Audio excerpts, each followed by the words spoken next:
how to view email and password in Outlook. Alright, so let's begin with the video.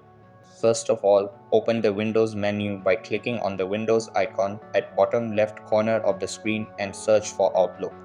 Now open the app and make sure it is updated to the latest version available. After that, sign into your account and all of your available mails will be displayed on this page. Here, click on the File tab at top left corner of the screen and a page will appear.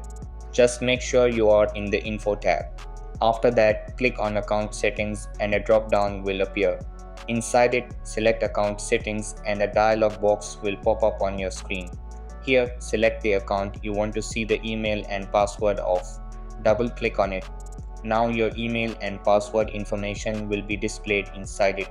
So that's basically how you can view email and password in Outlook. So that's all for this video. Consider subscribing if you find it helpful, and I'll catch you in the next one. Thanks.